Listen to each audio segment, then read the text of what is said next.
तो हमारे YouTube channel पे आपका स्वागत है। आज अपने मालिक से कहा जाता है मैं मेहंदी लाइक दियो।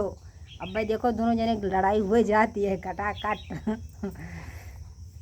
पिया मेहंदी लयाई द मोती झील से जाई के साइकिल से ना। पिया मेहंदी लयाई द मोती झील से जाई के साइकिल से ना। हम सावन मा ढेर ना सतावा करा शौक ना देखावा कराना। हम सावन मा ढेर ना सतावा करा शौक ना देखावा कराना। मेहंदी बाट ठौर ठौर हम भेजवन के गाँव। मेहंदी बाट ठौर ठौर हम भेजवन के गाँव। हमरे मुड़वा के दर्द ना बढ़ावा करा शौक ना देखावा कराना। हमरे मुड़वा के दर्द ना बढ़ावा करा शौक ना देखावा कराना। आई सावन की बहार मान बातिया हमार आइल सावन के बहार मान बातिया हमार। कौन बतिया ना मिले दलील से जाई के साइकिल से ना। कौन बतिया ना मिले दलील से जाई के साइकिल से ना। पिया मेहंदी लयाव छोटी ननदी से पिसावा। पिया मेहंदी लयाव छोटी ननदी से पिसावा। हमरे हथवा मालिक हमरे हथवा लगाई द काटकील से जाई के साइकिल से ना। हमरे हथवा माँ लगाई द काटकील से जाई के साइकिल से ना।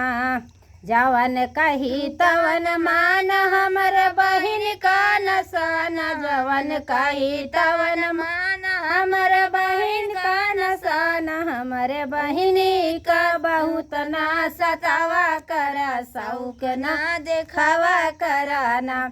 हमारे बहिनी का बहुत ना सतावा करा शौक ना देखावा कराना।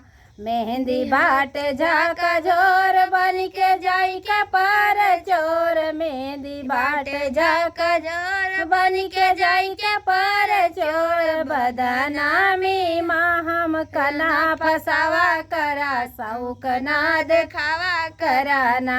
बदनामी माँ हम कना फसावा करा शौक ना देखावा कराना।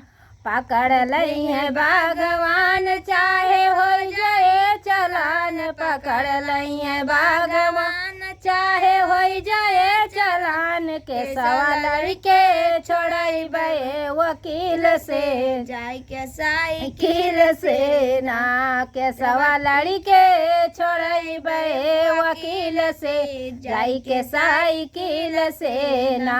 हमरे लागल बाट साध पूरा कई दे पिया आज। हमरे लागल बाट साध पूरा कई दे पिया आज। तू का सब कुछ न्यौछावर दिल से जाई के साइकिल से ना। तू का सब कुछ न्यौछावर धरब दिल से जाई के साइकिल से ना।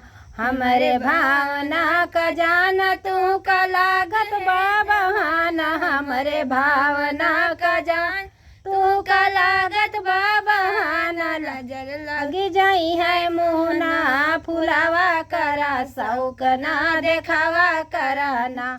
नजर लगी जाई है मुहना फुलावा करा शौक ना देखावा कराना। पिया मेहंदी लाई द मोती झील से जाई के साइकिल से ना। पिया मेहंदी लाई द मोती झील से जाई के साइकिल से ना।